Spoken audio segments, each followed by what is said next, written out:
नमस्कार, आदाब। एबीसी हिंदी चर्चा में आपका स्वागत है। दिल्ली के परिणाम आ चुके हैं। भारतीय जनता पार्टी ने बाजी पलट दी है। सीधा सीधा श्रेय प्रधानमंत्री नरेंद्र मोदी को दिया जा रहा है और अब दिल्ली के अंदर कमल की सरकार बनने जा रही है। इस पर हमारे साथ ही खास मेहमान मौजूद हैं, उत्तम कुमार। उनसे उनसे जानने की कोशिश करेंगे कि आज जो भारतीय जनता पार्टी की बम्पर जीत हुई, स्पष्ट बहुमत मिला, उस पर आपका क्या नजरिया है? ये कैसे संभव हो पाया? जी, आज बीजेपी ने जीत हासिल की है 27 साल बाद दिल्ली में फिर दिल्ली काबिज कर दी है। क्योंकि एक ज़हन में होता है किसी भी सेंटर में जो गवर्नमेंट होती है उसके ज़हन में एक पहले होता है कि दिल्ली अपने हाथ में चाहिए। और 27 साल से मतलब पिछले 10-15 साल से अगर बीजेपी सत्ता में है इस केंद्र में, तो उनके दिल में वही होगा ना कि दिल्ली में हमारी सरकार क्यों नहीं बन रही। तो उन्होंने बहुत सारे प्रयासों के बाद दिल्ली में सत्ता हासिल की है। डेफिनेटली उनको बधाई देना चाहिए क्योंकि उनके पीछे कुछ भी आरोप लगाया जाए या कुछ भी हो, लेकिन फिर भी थोड़ा तो प्रयास करना जरूरी होता है और वो उन्होंने किया, बीजेपी ने किया, अच्छे कैंडिडेट्स दिए। लेकिन हम जैसे बात करते आए पिछले हफ्ते से कि इसमें क्या-क्या फैक्टर काम आए, तो हमने पहले ही बात की थी कि केजरीवाल जी का जो आतताई या अलग-अलग स्टेटमेंट्स थे, उनसे भी बौखला गई जनता, वोटर्स बौखला गए या कुछ संभ्रमावस्था में गए। उसी का एक नतीजा हुआ। वो खुद भी उनकी खुद की सीट नहीं बचा पाए। दूसरा हमने एक फैक्टर बताया था कि कांग्रेस अगर परफॉर्म करेगी तो भी बीजेपी सत्ता में आ जाएगी। तो बहुत लोगों को ये शायद आश्चर्यकारक लगेगा, लेकिन कांग्रेस का परफॉर्मेंस पिछले इलेक्शन से थोड़ा बढ़िया रहा। हालांकि उन्होंने सीट नहीं जीती कुछ भी, लेकिन 2 से 2.5% वोट उनको ज्यादा मिले हैं। अगर आप स्टैटिस्टिकली देखें तो उनको ज्यादा मिले हैं। फॉर एग्जांपल एक बात न देखा जाए तो अगर केजरीवाल जो हारे हैं, केजरीवाल के अपोजिट में जो कांग्रेस उम्मीदवार थे संदीप दीक्षित, उनको जितने वोट मिले हैं 4568, बिल्कुल लगभग उतने ही 4089 वोटों से प्रवेश वर्मा जीते हैं और केजरीवाल हारे हैं। मतलब ऐसी बहुत जगह हुआ है जहां जहां कांग्रेस उम्मीदवारों ने आपके उम्मीदवारों को टशन दी, आपके उम्मीदवारों के वोट छीने, वहां वहां आप उम्मीदवारों की हार हुई है। और ये भी बहुत बड़ा फैक्टर है, कोई माने या ना माने, लेकिन कांग्रेस ही आपके सत्ता के बीच में आ गई। और अभी जो कुछ हाल है वो आपको दिखाई देने दे रहा है। इसका मतलब तो कि उत्तम, क्या अच्छा आप सच्चा कहना दुश्मन। चाह रहे हैं कि आप क्या कहना चाह रहे हैं कि क्या इसका निर्णय ये निकाला जाए, इसका इसका रिजल्ट ये निकाला जाए कि हम्म, कांग्रेस पार्टी ने आप पार्टी को हरवा दिया? जी जी बिल्कुल, डायरेक्टली कहना चाहता हूं मैं कि कांग्रेस ने ही, कांग्रेस के उम्मीदवारों ने ही आपको हरा दिया। मैं वही बताना चाह रहा था कि असली दुश्मन बीजेपी नहीं थी। असली छुपा रुस्तुम आपके लिए कांग्रेस ही था। और कांग्रेस की वजह से ही, हालांकि वो एक भी सीट नहीं जीत पाई, लेकिन उनके 2 से 2.5% वोट बढ़ गए पिछले चुनाव के से ज्यादा। और बहुत सारे प्रत्याशी जो है आपके, उन्होंने गिरा दिए हैं कांग्रेस ने, जो कि बहुत स्टेट्स में ऐसे ही होता है। और वो परफेक्ट जो फैक्टर है, बीजेपी सत्ता में चली गई। क्योंकि बीजेपी सत्ता में आने के बाकी कोई वजूद ऐसे ठोस ठोस वजूद नहीं थे। ठोस कुछ काम नहीं था, या वो सत्ता में नहीं थी, या कुछ ऐसे दावे भी नहीं किए। सिर्फ उन्होंने मुद्दे उठाए, प्रधानमंत्री जी ने मुद्दे उठाए प्रचार के दौरान कि आप जो बुनियादी सुविधाएं हो नहीं दे रही है। लेकिन ये मानने जैसा नहीं था, ये मुद्दा कोई हल होने जैसा नहीं था। क्योंकि एक्चुअल में बहुत सारी बातें फ्री में आपने दे रखी थी। सिर्फ दो बातें मैं मानना चाहूंगा कि दो बातों से बीजेपी सत्ता में आ गई है। बीजेपी खुद की वजह से सत्ता में नहीं आई है। आपका प्रदर्शन खराब रहा और कांग्रेस का प्रदर्शन अच्छा रहा। जहां जहां अच्छा रहा और आपके खिलाफ ही अच्छा रहा, इसके वजह से बीजेपी के कैंडिडेट चुन के आ गए। नहीं तो केजरीवाल कैसे हार सकते हैं? जस्ट एन वन लेकिन एग्जाम्पल है लेकिन वो उत्तम उत्तम, केजरीवाल जी यहाँ का। पर एक चर्चा ये भी चल रही है कि एक चर्चा में ये वाली बात दिल्ली में है कि भारतीय जनता पार्टी और कांग्रेस के बीच में एक अंडरस्टैंडिंग थी जिसका बदला ले लिया है। और आप पार्टी से क्योंकि आप पार्टी भी उनको कई जगह डैमेज करने की कोशिश करती है, खासतौर से हरियाणा में उन्होंने आरोप लगाया था। तो आपको लगता है कि कांग्रेस और भारतीय जनता पार्टी की अंडरस्टैंडिंग की वजह से कांग्रेस हारी है, कि क्या इंटरनल दोनों मिले हुए थे? जी इस तरह की भी चर्चा यहाँ पर आ रही जी हो सकता है, ऐसा हो सकता है। क्योंकि लोकल लेवल पे क्या है, अगर नेशनल लेवल पे अगर फिर भी दुश्मन हो कांग्रेस और बीजेपी, लोकल लेवल पे हिसाब किताब बराबर करना जानते हैं लोग। और जैसे कि शीला दीक्षित को हरा के केजरीवाल सत्ता में आए थे, आप सत्ता में आई थी, तो वैसे ही संदीप दीक्षित ने वहाँ एक एक सीट का अगर एग्जाम्पल लिया जाए तो वहां पे उन्होंने सोचा होगा, हाँ हम तो जीत नहीं सकते लेकिन इसको भी जीतने नहीं देंगे। ऐसा वहां पे और ऐसे बहुत सारी सीटों पे हुआ। बीजेपी ने सपोर्ट किया एक्चुअली कांग्रेस को, कांग्रेस प्रत्याशियों को, कांग्रेस उम्मीदवारों को। और उसी की वजह से कांग्रेस के उम्मीदवारों ने बहुत सारे वोट्स अपने खाते में डालना देखा। बहुत सारे अच्छे अच्छे वोट मिले बहुत जगह कांग्रेस उम्मीदवारों के। मैं सुबह से वही देख रहा था कि कांग्रेस को कितने वोट मिले।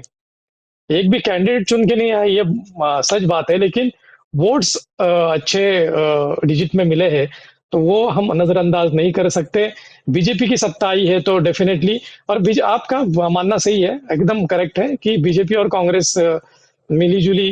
बीजेपी को दो तीन फैक्टर थे, सत्ता में आना है तो कंप्लीटली आपको डैमेज करो। आपको डैमेज कैसे करना है, तो एक तो दुश्मन का दुश्मन अपना दोस्त होता है, वैसे करो, कांग्रेस से हाथ मिलाना पड़ेगा। या दूसरा जो कुछ भी जो एडमिनिस्ट्रेटिव हम जो बात कर रहे थे पिछले हफ्ते, एडमिनिस्ट्रेटिव जो कुछ डिपार्टमेंट है उनको भी हाथ में रखो या सपोर्ट करो। अभी देखो चुनाव होते ही, ऐसा मैंने बहुत सालों बाद पहले देखा है, पहले सुना है कि जीएडी जो एडमिनिस्ट्रेटिव सचिवालय जो है दिल्ली का, तुरंत सील करने को बोल दिया है, क्योंकि वहां से कोई भी फाइल बाहर ना जा पाए, आप वाले ले जा ना जाए या कोई भी हिला। ऐसे किसी स्टेट में नहीं होता, किसी को ऑर्डर नहीं दी जाती है, कहाँ से ऑर्डर मिलती है। तो सत्ता में है। आने के लिए जो कुछ भी करना होता है वो करने में कोई हर्ज नहीं है। और वो सब कुछ किया बीजेपी ने, ऐसे दिख रहा है। लेकिन लेकिन उत्तम, भारतीय जनता पार्टी हो या आप पार्टी हो या फिर कांग्रेस पार्टी हो, तो कांग्रेस को भी चुनाव लड़ने का अधिकार तो है ही ना। अब वो कोई हाँ ना कोई तो बिल्कुल हारेगा, कोई ना कोई तो जीतेगा। तो फिर अगर कांग्रेस बिल्कुल। अपने अधिकार का इस्तेमाल करती है तो फिर उस पर यह आरोप लगाना कहाँ तक उचित है कि वो आप भारतीय जनता पार्टी से मिली हुई है? नहीं देखो, इसमें इसमें एक बात ऐसी स्पष्ट है कि कांग्रेस और आपके वोटर सेम है। कांग्रेस और आपके वोटर सेम है, और हम पिछले 8-15 दिनों से यही बात करते आ रहे हैं कि कांग्रेस को जितना ज्यादा वोट मिलेंगे, डेफिनेटली वो कि बीजेपी का वोट नहीं लेंगे, वो आपके ही वोटर्स को अपने यहाँ खींचेगी।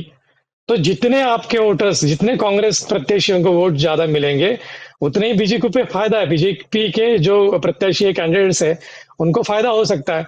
तो बीजेपी ने अगर ये सोचा होगा तो उसमें भी गलत कुछ नहीं है। अगर जहां कांग्रेस नहीं चुन के आती है, जहां भी कैंडिडेट्स नहीं चुनाव जीत पाते, वहां सपोर्ट कर दो, ज्यादा से ज्यादा वोट उनके खाते में जाएंगे ना। ये क्लियर कट जी। राजनीति का मसला है, उसमें कोई गलत बात है ऐसा नहीं मानता हूं लेकिन मैं। लेकिन उत्तम, आप दोनों तरफ बात कर लेते हैं, तो आप ये भी कह लेते हैं कि ये भी सही है, आप ये कहते हैं ये भी सही है, तो आखिर सही क्या है? मैं लॉजिक से रखना चाहता हूँ बात की। सही मतलब बीजेपी ने राजनीति राजनीति में देखो, पत्रकारिता करना, पत्रकारिता एक पेशा होता है, या कोई बिजनेस होगा तो बिजनेस का अलग पेशा होता है। राजनीति में हर एक बात माफ होती है। मतलब हमने परसों ही बात की कि डिजिटल और या टेक्नोलॉजी आ गई है, या बदलती राजनीति है, तो उसमें हर एक सामदाम दंड भेद करके कुछ भी करके सत्ता में आना, ये राजनीतिक पार्टियों का लक्ष्य होता है, वो होना भी चाहिए, उसमें गलत कोई नहीं है। महाभारत रामायण से चले आता रहे, आज का नहीं है, नया नहीं है।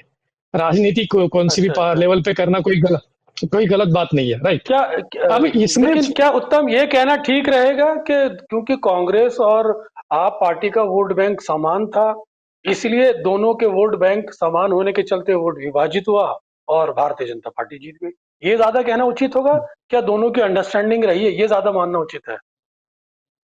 नहीं, दोनों के अंडरस्टैंडिंग की बात बाद में है, वो तो है, लेकिन ज्यादा फैक्टर ये इंपॉर्टेंट है कि कांग्रेस और आपके जो वोटर्स है वो ऑलमोस्ट सेम है, ऑलमोस्ट सेम है।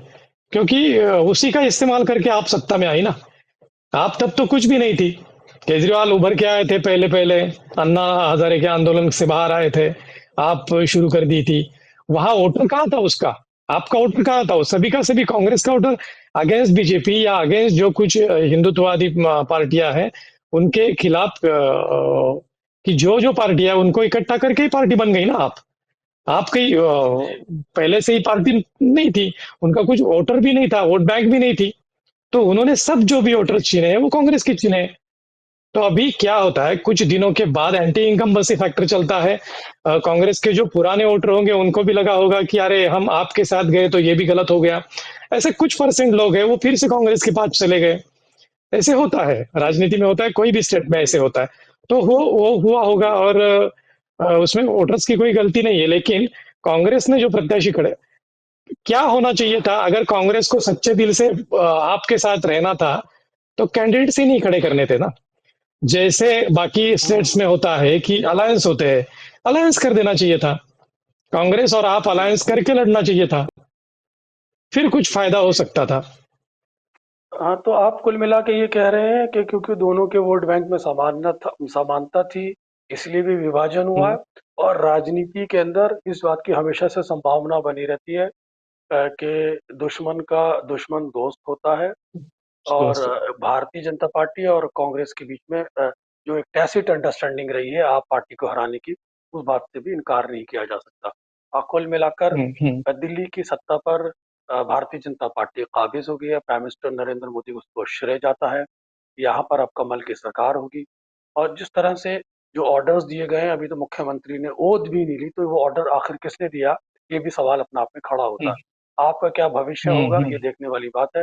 लेकिन हारने के बाद जिस तरह से अरविंद केजरीवाल ने बहुत थोड़ा नरम रवैया अपनाया और उन्होंने जो संकेत दिए हैं हम्म। कि हम जनता के बीच में जाएंगे, जनता की सेवा करेंगे, ये एक स्पोर्ट्समैन स्पिरिट की तरफ इशारा करता है। उत्तम, आप हमारे साथ जुड़े, आपका बहुत बहुत शुक्रिया। हम एबीसी के दर्शकों से निवेदन करेंगे कि वो एबीसी चैनल को सब्सक्राइब करें, सभी प्लेटफॉर्म पर शेयर करें और साथ ही साथ अपने विचार हमें निरंतर कमेंट बॉक्स में प्रदान कराते रहें। धन्यवाद। Thank you. ABC Hindi news, आज ही जुड़िए हर खबर के साथ।